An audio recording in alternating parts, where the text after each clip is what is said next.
There is much to be learned from people who have lived on this land much longer than we have. A knowledge that manifests itself not only in their relationships with nature, their songs and epics, their technology and creations, but in their very survival.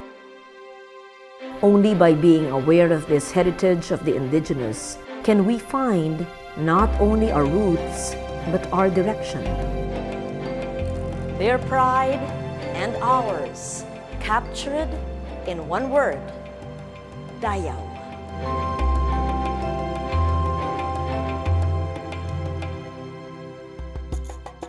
Nature creates, man imagines, and man recreates. Great events take place, man remembers, and man reimagines. Through a piece of music, a song, a ritual, a chant, an oral joust, even an epic. And as these grow and are eventually passed on, the memory becomes a code of conduct or a collection of lessons, a manual that teaches one how to be perhaps a good Maranao or a good Ifugao or a Mangyan, and hopefully an ideal of one's identity. The oral traditions of our indigenous peoples are the subject of our second exploration, yet another source of Dayaw, our knowledge, our pride.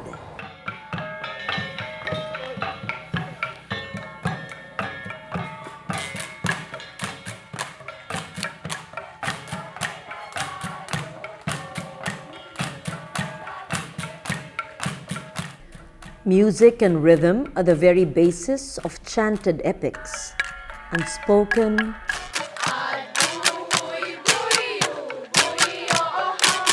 wordless repetitions,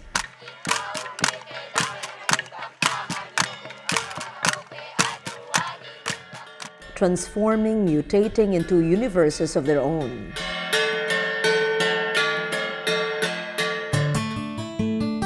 Before we listen to the indigenous epics, I want you first to listen to a Maguindanao virtuoso. The late Samawan Sulaiman, who was among the first indigenous artists to be awarded the Gawad Manlilikha ng Bayan. A true virtuoso, Samawan's instrument of choice was a kudyapi, or two-stringed lute. Its two strings seemingly a metaphor for its universal opposites of constancy and change.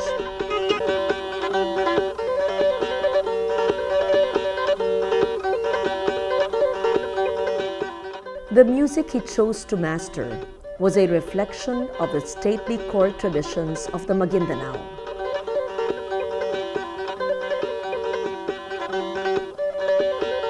The late maestro was renowned all over Maguindanao as a true artist of his people, an artist who chose to keep Maguindanao classical tradition alive and to embellish it with his own genius.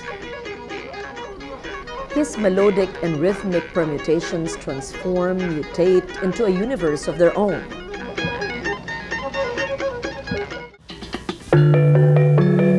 Very different but equally powerful are the rhythms beaten out on gongs and bamboo floors by the southern Palawanon.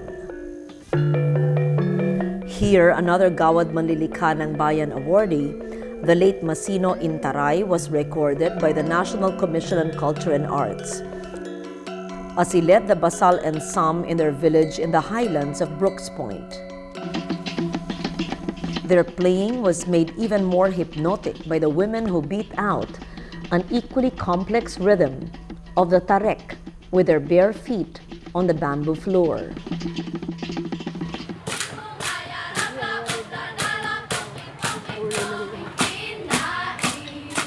When the human voice musically mirrors and echoes the complexities, textual meanings, and flow of narratives, the chant is born.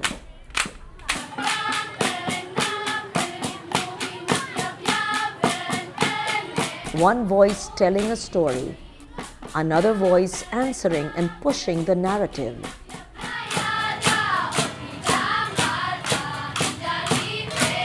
Then, a whole community joining in.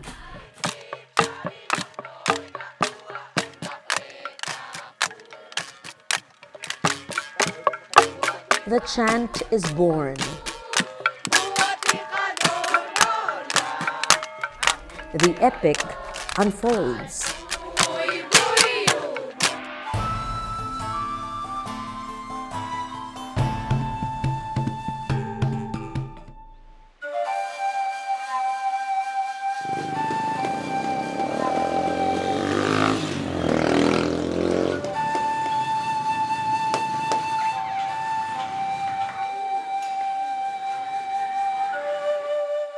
In the Tungod School in Lagawe, Ifugao, teacher Fatima Ngalawen has devoted a good part of her career to training selected pupils in the chanting of the Ifugao epic, the Hudhud.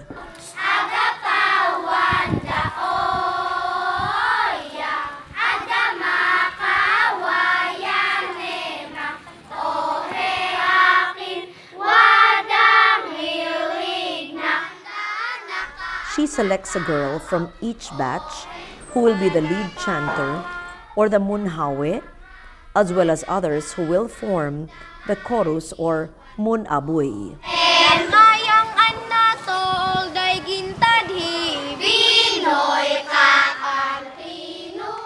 Then batch after batch, she teaches them the chant of their ancestors. The Hudhud has been recognized by the UNESCO as one of the masterpieces of humanity's intangible heritage.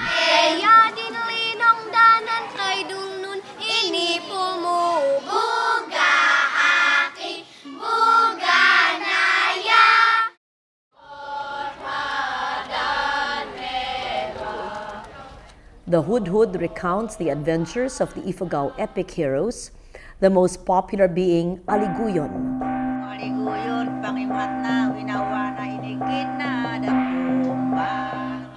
The culture hero, whom legend says taught Ifugao women the Hudhud of other heroes.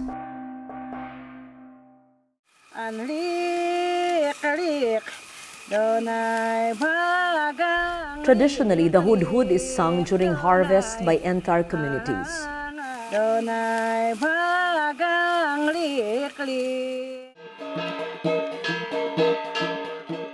It is also sung during important ritual occasions.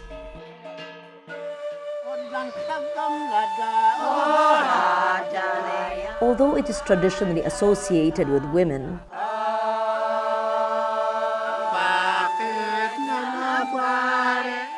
men are also allowed to sing in the chorus.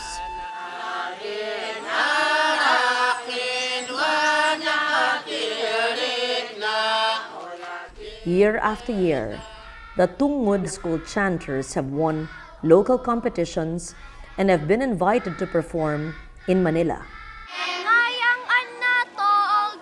And with every passing batch, the legacy of this chant is passed on to the young Ifugaos. I invited the elders to chant, and then I recorded their song. Afterwards, I must have to learn the song. After 2 weeks, I memorized it, and then that's the time I taught it to the children. Meron pong konting changes kasi pag from the elders direct to the children, hindi po nila makuha yung original beauty ng Hudhud chant. So, may adjustments before I taught it to the children line by line. There are many words that I cannot understand. Some words were very deep. So I always call on the munhawe to explain the meaning of the Hudhud. And so I also explain it to the children because we cannot change it to simpler form because that's really the beauty of the Hudhud. Fatima's lifelong dedication to teaching the Hudhud has given the Tungod chanters many distinctions and awards, but even she admits that there is so much to learn and preserve. It came to my mind that we should preserve it by singing it, telling stories because Hudhud has 200 stories. After classes, the children always come to my door and say, "Ma'am, are we going to practice the Hudhud?" And say, "You wait for me after dismissal." Worthy role models for the young chanters are the elders of their village, whose chanting is full of primal power and spontaneity. Although the Hudhud is traditionally chanted by women in the fields during harvests, Manong Leonardo and his neighbors know it well and will sing it, male and female elders in one chorus, to make sure it is passed on to young Ifugaos.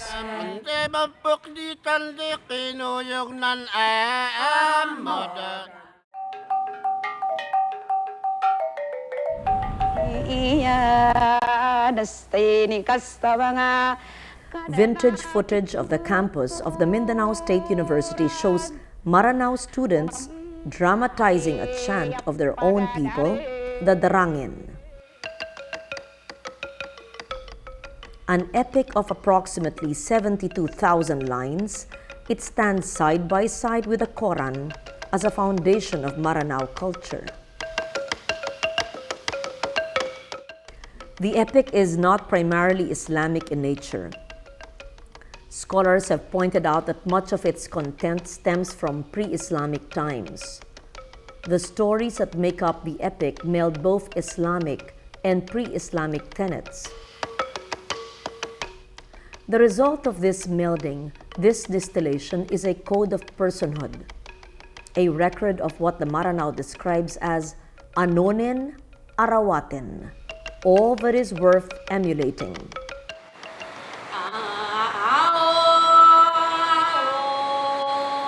"25 song cycles make up the Darangin, of which only 18 have been recorded and studied.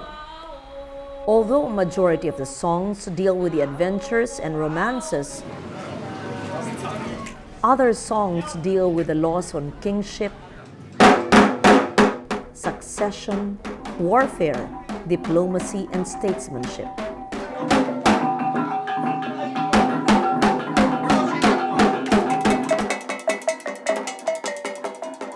Because they are essentially narrative, all great epics lend themselves well to dance and performance. The Darangin is so rich that chapters and vignettes can readily become performances in themselves. The stories become chants and songs. The songs, dances. The dances, object lessons in the behavior of traditional role models.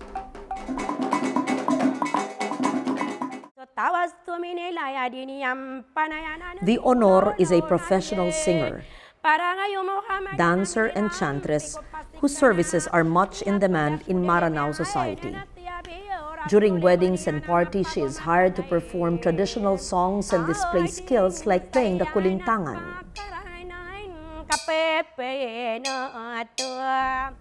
But more than a hired pro, the honor is expected to act and behave in the manner of the legendary princesses of the Darangin, a role model and a living embodiment of all that is graceful and gracious in a Maranao woman. Natuto akong maging honor kasi noon, yung tita ko, honor siya, sumasama ako sa kanya. Ina-realize ko na maganda pala yung magiging honor. Kailangan ng honor, pag pumupunta doon, maganda siya, inaayos yung mukha, pati damit niya maganda, para pagdating doon, maganda siya tingnan. At saka yung boses, yung parang sabihin natin yung parang hindi na sinasabihin na yung boses natin masyadong matigas, yung medyo may pagkalambot yung boses. Mahalaga sa akin yung pagiging honor ko. Kahit papaano na yung mga pamilya ko, tsaka yung kamag-anak, yung ka-relatives ko, na pwede rin nila ako ipagmalaki kasi marunong kahit papaano may career din ako. Older footage shows another honor demonstrating the proper behavior expected of a Maranao princess. again influenced by the role models found in the Darangen.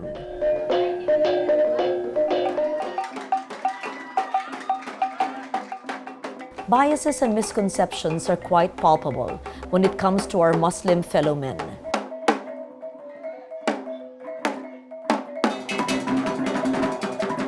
Their image sometimes clouds our ability to see the richness of their traditions and the innate nobility instilled in them by their epics.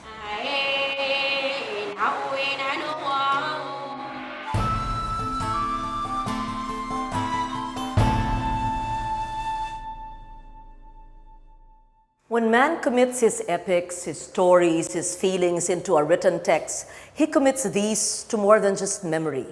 He puts down in writing not only his very being, but the essence of his entire race. And for that, one needs more than just a chanted song. One needs a syllabary in a system of writing.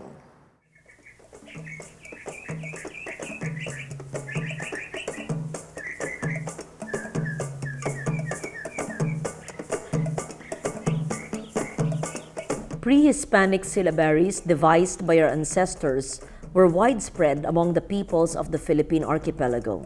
However, they now survive only among 4 indigenous cultural communities in Mindoro and Palawan.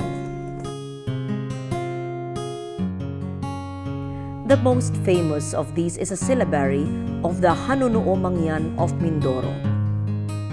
The scholar Anton Pusma describes the unique qualities of the Mangyan syllabary. The Mangyan culture, that ambahan is still alive. It is still being practiced by the Mangyans. If it was not for their value, their cultural value, I wouldn't mind it. Encourage the Mangyans, especially the older people. Do not forget to teach your children what you inherited from your forefathers. The late Ginao Bilog was a master of the syllabary and its use in the ambahan, the traditional poetic verse form of the Mangyan. In this rare footage, the Gawad Manlilikha ng Bayan awardee demonstrates his mastery of the syllabary and his skill in etching his own verse on bamboo. Ito ay galing pa sa aming mga ninuno. Noong una, marunong din po ang aking ama. Kaya gumaya po ako sa aking ama. Kung minsan, mayroon po kaming ambahan na tataginip, na panaginip po laang. Ito po ay kahit ilang taon, kahit 10 taon, basta't hindi mabasa, hindi masira, hindi madudurog ito. Matapag mga duwa, magkunkuno sigunlayan, magbilin kay. We wanted to make sure that the very important epics of the Philippines, especially Darangen and Hudhud, will survive the passage of time. And initially, what we did was to submit these epics for declaration by UNESCO as masterpieces of the oral and intangible heritage of humanity. These are the epics, Hudhud and Darangen. Because the moment they are declared as such, it will be easier to get funding support for us to encourage the young people to have programs so that the young people can be taught the traditions.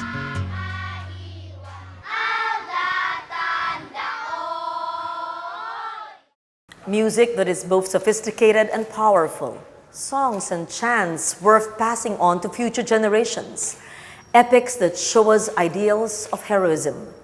Syllabaries and alphabets where memories and emotions are captured. All gifts of the mind and the intellect. If we could all remove the blinders from our eyes that dismiss these gifts as tribal or ethnic or even primitive, how much richer our own modern worldview would be, and how much more we could feel and rejoice in Dayaw, our knowledge, our pride.